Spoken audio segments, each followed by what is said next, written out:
Hey everybody, welcome back to the JD Show. I am, of course, your host, James. Today is a Mastermind Monday episode, so I have a business mastermind with me here today. Sir, thank you so much for coming on the show. Would you like to give yourself a proper introduction? Yeah, thank you for having me. So I'm Rohit, founder and CEO of Novvum. We're like a software agency here, started out here in Costa Mesa. Um, Cool. Yeah. So yeah. I actually met him at an event not too long ago, local in Orange County. It's a huge business seminar. The mayor of Irvine was attending.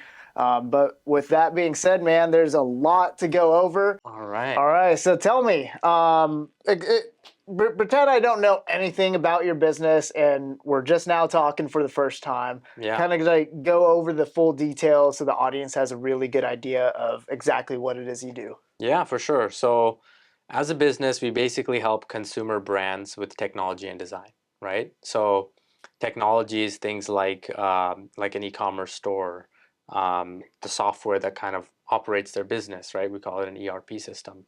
And then the design, everything from branding to the UI, UX, and then packaging design, different things like that. So I really brought together a good team of people who have the skills to really make a successful business. Mhm. And all the stuff that you kind of need to make that happen, right? And so we really like to partner with companies that, they figured out what they need to do and they just want to kind of take that next step. Okay, so what does that look like for another company that wants to work with you? Like how would you start the relationship? Yeah, so I mean, they can come to us in a few different ways, right? One could be like maybe they've got a Shopify store and they're kind of starting to see some limitations in the way that it works, right? Like maybe they're kind of doing like a couple million a year in sales, probably upwards of, maybe 10 million, 50 million in sales.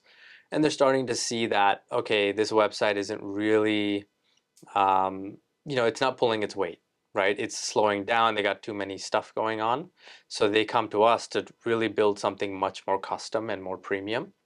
So that's one of the kind of the core things that we do. Okay. And then we also work with a lot of brands that are up and coming too, right? And helping them set up a good brand, kind of get everything set up because we see how all these big brands and the successful companies are operating. So we want to bring that out to the partners that we make. Right, that makes sense. So how'd you end up getting into this industry? Like what qualifiers do you need to work in the space that you do? Well, so I kind of have a background in engineering, right? So that's where I started. But it like we started as like a service-based company, right? Which doesn't require a whole lot of upfront capital. But I think, for me, knowing how to code and doing that type of stuff was a big part of it. Mhm. But maybe you know how to do some graphic design or, UI, UX design, different things, or branding. So I think there's a lot of ways you could enter, but typically it'd be good if you have some experience in the space. Right. So I take it you did school for a number of years. Yeah, so I kind of did my undergrad, so I went to ASU. Then I kind of worked in corporate for a little bit, like a very short time of my life, and then I realized, okay, I really can't do this. This type of way of working isn't for me. So Mhm. I kind of just jumped into entrepreneurship. Makes sense. Yeah. So starting the entrepreneurial route, what did that look like for you? Did you save up a lot of capital before starting, or did you have to continue working your way along, building up your own brand? Yeah, so I probably did something I wouldn't recommend, if if I was doing it over again. But, I kind of saved up a lot of money over the years, right? When I was like, I went to ASU, I kind of took a job in Arizona, so cost of living wasn't that high. Mhm. I was making pretty decent money, working there. So most of it I saved, and then I put a lot of it into a 401k. And then, like when I started, I kind of came out here back to Orange County. So when came here, we are like, okay, let's figure this out. We had some plans. Usually plans never go according to plan. Um, we had to do a lot and I had to dip into my savings and kind of sustain myself for a period of time, right? Before things really started to pick up. Mhm. So, yeah, but, I think if you could save up, that's good.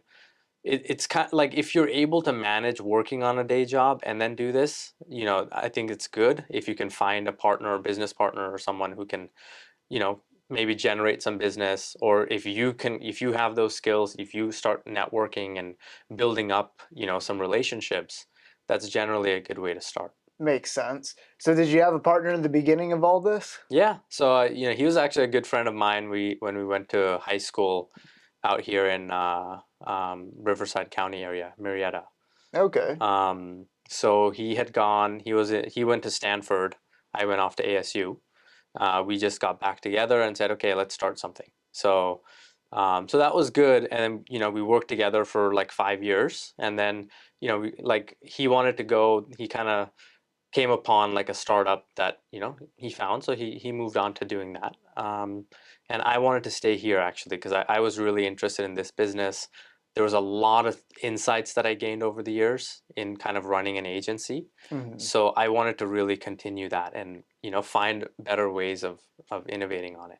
That's cool. So what type of businesses is your agency supporting? Is there a range or is it unlimited? Yeah, so typically we work with a lot of like e-commerce brands, retailers.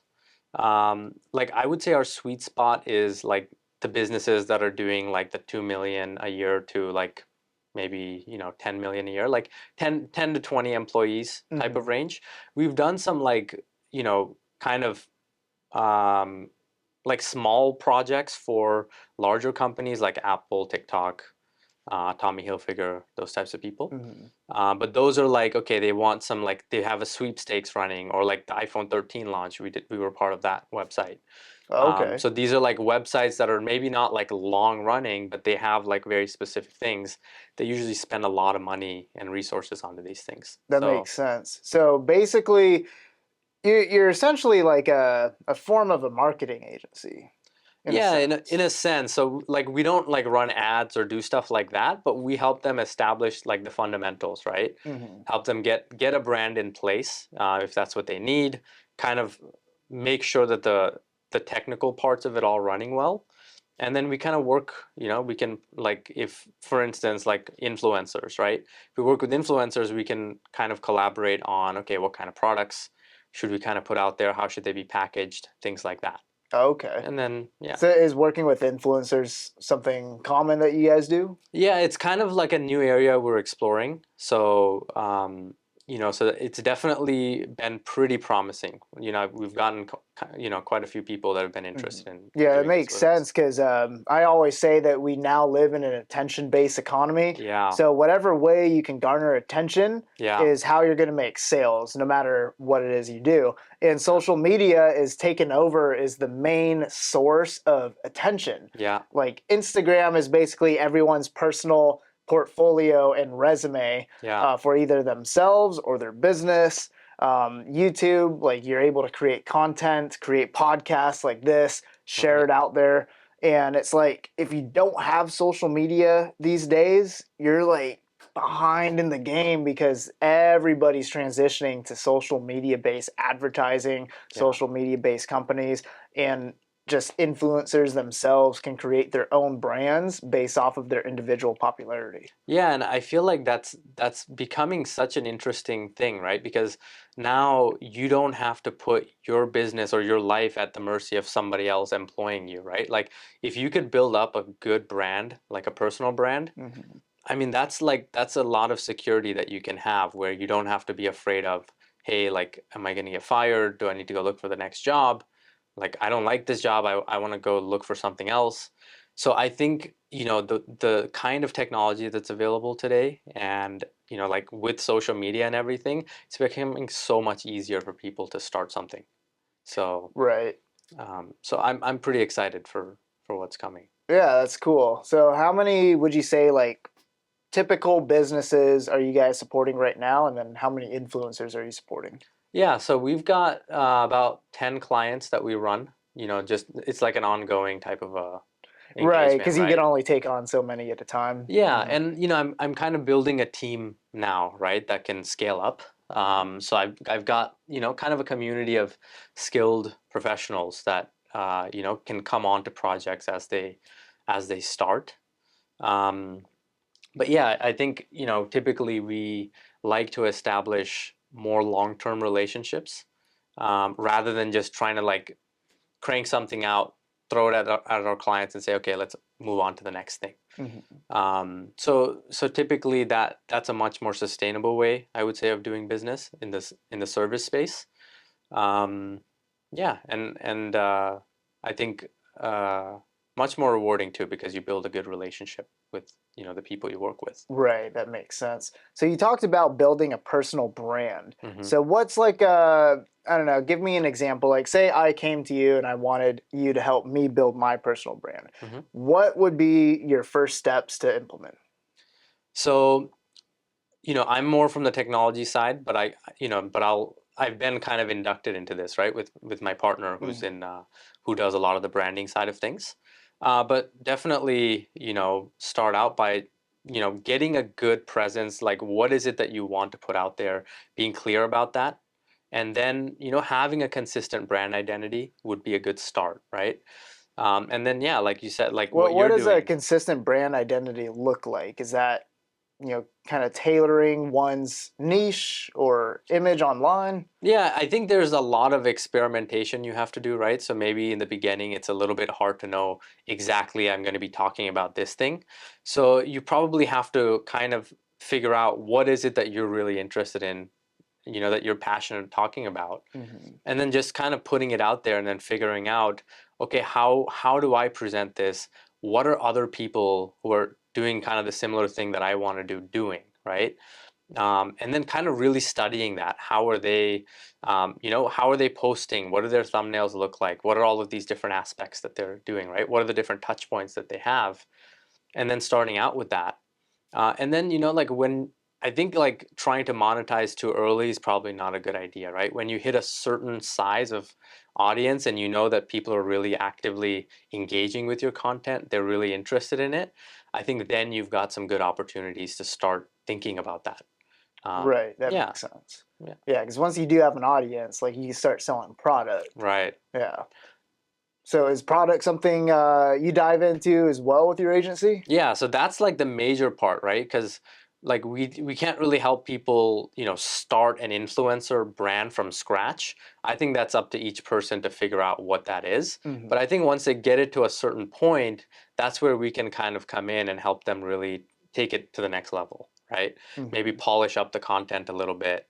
Um, help them establish a clear brand. That's like having their own website in a lot of cases is really important, Right. where all of their content comes to one place. If you're starting to put products out there, you know, it's on there. And then, people can start to maybe sign up for your newsletter and, a lot of other things that you can start to put in place. Right, that makes sense. So basically, you're going to be starting with building a website, Hmm. help develop the personal brand, Right. and then what are the next steps after that for you? So next steps will be like, okay, what type of products would really make sense, right? Like I would say like majority of influencers are probably thinking like t-shirts and stuff like Yeah, that, typical which apparel is stuff. I think that's a good one to start with, right? And you can gauge it. From what I've seen, maybe they don't like a few people are really successful with it, but I feel like the majority of people may have a little bit of a difficulty with that, right? But you can start to think about what are some interesting things your audience are always leaving comments on your videos, right? What type of things and what type of topics are they really interested in? I think if we start to research that, that's why it's important to get some engagement. Hmm. Then I think you'll start to get a sense of, okay, what type of products would these people be interested in? Who are these people? And then I think we start to come on to some interesting areas. Okay, that makes sense. So you basically analyze the demographics of the Right. audience, figure out like if they're rich, poor, Right. conservative, liberal. Right. Um, what other items do you look for? Yeah, like, what are their other interests, right? Like obviously, if you're an influencer, you're talking about certain topics. So, which specific topics are people more interested in? What are they not interested Mhm. in? Like in your case, you're talking a lot about relationship advice as well, right? As well as like business things like this.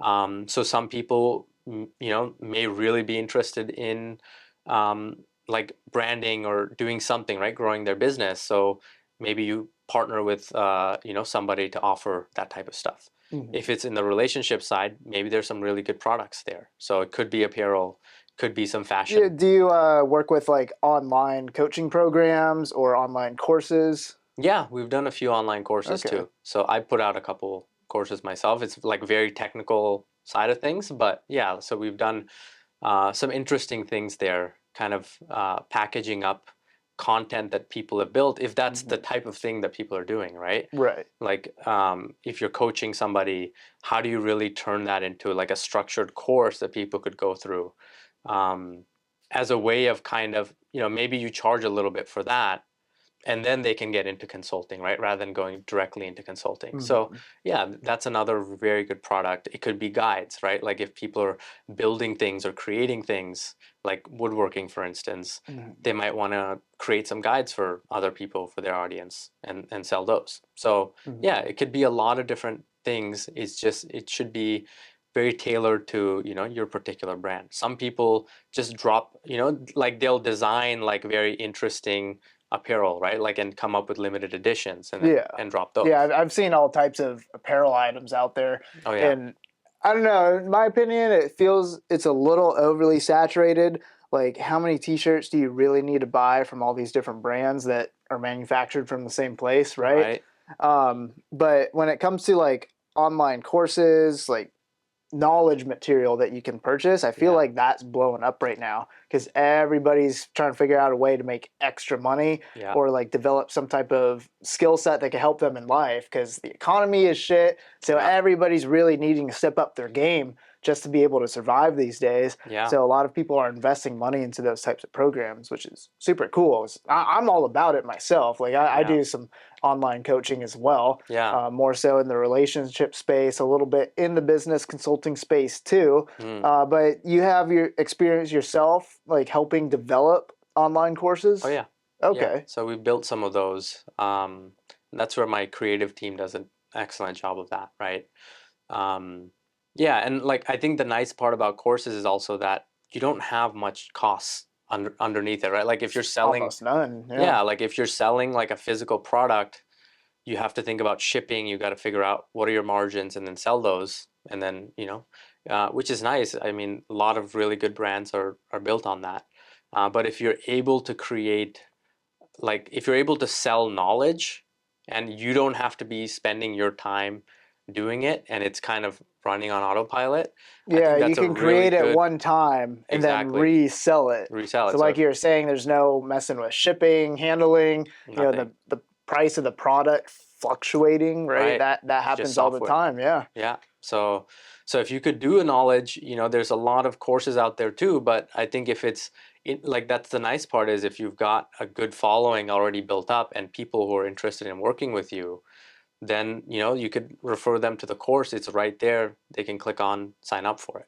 Right. I think a lot of people, if you try to create a course and just you don't have any like marketing channel already established, that might be a little bit harder to do, right? Exactly. Um, Yeah. And that's how it ties back into the personal brand development. exactly. Yeah. So yeah, like so definitely, kind of putting the course together, structuring that, creating the different modules, making it easy for people to digest and understand is a part of what we can do. Makes sense. So, if you had to give some advice to any entrepreneur out there who's trying to develop his personal brand, give me like three key things that you'd tell somebody? So, like maybe I'm not the right person to talk about developing a personal brand from scratch. Um, but for me personally, I've done a lot of like speaking engagements, right? Whenever I worked on something, like some of these larger projects that we worked on, especially, like I'm talking from the technology space. That's where I do a lot Right. of So, that you've work, kind of been able to observe it from a different standpoint, which I right? think is cool. You're kind of like more behind the scenes. Like, Right. you yourself aren't actively like building your social media up, right? Right. You do all the behind the scenes work. So it gives you a completely different perspective. So Right. that's what I'm curious to pick your brain about. And I'm sure the audience is too, because your perspective, it puts you in a unique spot Yeah. where you can see the mistakes being made Yeah. as well as the things that are being done right from a Right. completely different angle. Yeah, so like what I've seen that people do really well in terms of personal branding and really like, and one thing I'll say is, right, the people who are able to build a brand without making it personal are going to be a lot more successful Hmm. than people who base their entire business just on themselves. One of the reasons for that is because it makes your business a lot easier to sell later on. Right. But building it as a personal brand where you are the face of it is a lot easier to start with. So typically people could start off with themselves, right? So you've got like Neil Patel and Gary Vee and these types of guys. They're like a personal brand, but they've also launched a lot of other, businesses that are not them on the face. Um, and so, if you want to set up a business that you can maybe exit from at a later point, then you want to think about, okay, how do I create a brand that's kind of stands on its own? And you're not the person that's kind of creating Yeah. that, So right? actually, a funny story based on what you're talking about. Are you familiar with Alpha M? He's a pretty big YouTube figure. He has a bunch of other brands that he started too. Yeah, I probably, it sounds familiar, but I You've don't know if probably I've, seen his yeah, content pop up on your algorithm. yeah, So when he was like first starting out, he had already built his own personal brand just from like posting YouTube videos, giving men in particular style and mm-hmm, relationship advice, right? Very like entertaining person. And I remember he tried to pitch his company, Tej Hanley, which mm-hmm. is now like a multi-million-dollar like men's cologne and Oh yeah, other products related like deodorant and stuff like that. mm, He tried to pitch it on Shark Tank, mm-hmm, and the sharks all said no to him, mm-hmm. which I was like, damn, thinking, because I was already familiar with him by the time he got on Shark Tank, right? So I'm Yeah, thinking, oh, he's definitely gonna get a yes from one of these guys. He's asking for like $1 million investment or whatever, yeah, and they all said no because it's just based on him and his personal brand. But mm, he was able to develop Teach Hanley into yeah, something that is now outside of his personal brand, right. which is really cool. Yeah, so I think you could definitely, if you know how to play it right, kind of start it off because it's a lot easier to build a personal brand than just a standalone brand. So kind of start off with that when you get your following, launch something that's kind of, that's on its own, and then you kind of refer your following and credibility into that brand. Right. So I think that that's generally a pretty good way of going about it. Yeah, and like I've seen, like jewelry brands we've worked with a lot, right? And they tend to do a good job. Um, you've got to spend a lot on marketing, getting, kind of collaborations going. If you can get some celebrities and things like that, Mhm. that's always a good start. But maybe you have to build that up over time. Right.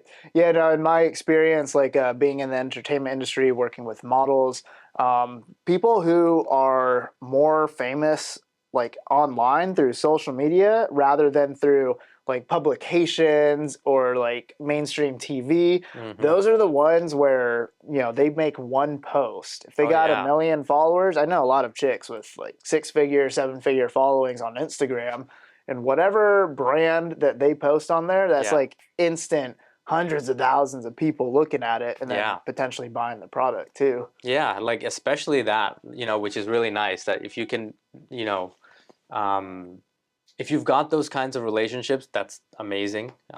If you can collaborate with other influencers, kind of cross-pollinate, right? And um, yeah, like do interviews like this. I think that's another really good way, like you're saying, of Yeah, building up your 100%. following.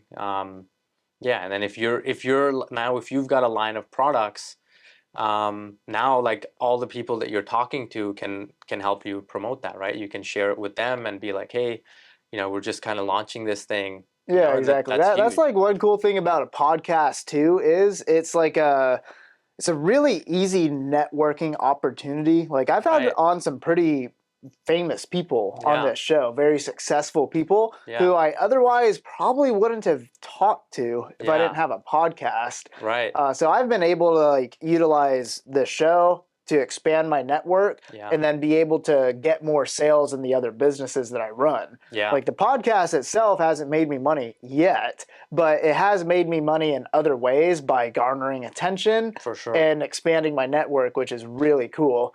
And anybody can create some type of content online. It doesn't necessarily have to be a podcast. It could just Right. be someone in their kitchen every single morning, like, hey, this is how you cook scrambled eggs. And then people are going to follow it. People are going to give it attention. Next thing you know, like, oh, hey, buy my oven mitts. Yeah, there you Yeah. go. So yeah, like if you could be really consistent with that, that's what I've seen, right? The people who are just like doing it every day, because it can be discouraging to, like when you're starting, like Oh, it's nobody's very looking at it, discouraging, bro. you know? Yeah, it's very discouraging. Yeah, and like you don't know, you're spending all this time and effort and energy into doing this, and it could take like it could take a long time to do it. But I think the people who've stuck it out have really done Yeah, that's the key is whatever you do in life, whether it's a podcast, being on social media, or starting running a just a business. regular business, Yeah, like something as simple as maybe ATMs or a washing machine yeah. business, right? I think those are It, good. Yeah, yeah, they are cool businesses, right? But yeah, again, like the point is, everything requires some time and patience yeah, and hard work and dedication, no matter what it is you do. And there's a lot of people who like will try to start a podcast, for example, and they don't get up to 20 episodes. yeah. Once you get up to 20 episodes release, you're in the top 1% of creators already. Oh, that's good to know. Yeah, I didn't know that. Yeah. Yeah, But most people can't stick it out that long because most people lack consistency, yeah, they lack discipline, yeah, and they think like if something doesn't turn around and make money for them right away, yeah. that it's easier just to abandon it and move on to the next thing. And those Right. types of people never see money whatsoever. I've Yeah, had a few different businesses in my life, and yeah. all of them have required some time, patience, dedication, and hard work to Right. just make that first dollar. Yeah, for sure. I mean, I've been running my business for 10 years now. So it's the ninth year. So just almost 10. So definitely, it's been rewarding. There's a lot of challenges. I just went all in and said, okay, I'm jumping into the deep end and I'll figure it Yeah. out. But Sometimes it's that's what like, you got to do. yeah, that's Yeah. just what it is. If an opportunity presents itself for each person, it could be different, right? Some people like they're able to keep, their day job and they're able to start something. Like it can vary so much. But I think if there's an opportunity and it feels like something that you're really interested in, then I think you just have to go all in and Right. make No, it you work. do. And So that requires an amount of bravery too, because you're completely reliant on yourself at that point to be yeah, able to succeed. You're not relying on a successful established company to give you a paycheck right, every 2 weeks, right? right. And even guys like Albert Preciado, who's on this show, Mm-hmm. he started a multi-million-dollar real estate business. Mm-hmm. And in 2008, during the housing crash, he like lost everything Yeah, and spent a couple months living in his car with his wife at the time. yeah, So he went from millionaire status pretty quick in like 2 years' time of doing property investments and then yeah. renting, remodels, like all the things that he does. Yeah, 2008 crash, that's it. homeless. Yeah, Millionaire, homeless, and then millionaire again, even more of a millionaire now. I yeah. think he's getting close to the $1 billion mark. Oh, But good for him. Yeah, yeah, so yeah. you got to be able to ride the waves. Exactly. And like if you can do real estate, I think that's great. But that's one of the scary things for me about real estate is like you're at the mercy of the markets in a lot Yeah, of cases, right? So if you don't stay on your toes and develop your skills and you kind of get comfortable, it's like, oh yeah, these properties are working, they're growing in value anyway. And you don't develop any good hard skills on marketing, like running a business and a lot of these other factors, then you're kind of leaving yourself open to a lot of pain. So right. that's I what I would would. say arguably marketing is probably one of the most important things you can understand Yeah. as a business owner. Oh, for sure. Yeah. Because if you don't know how to market, then this is one of the painful lessons I had to learn, right? Because I didn't come from a marketing background. But if you don't know how to do that, it doesn't matter how good your team is, how great of a product you can build.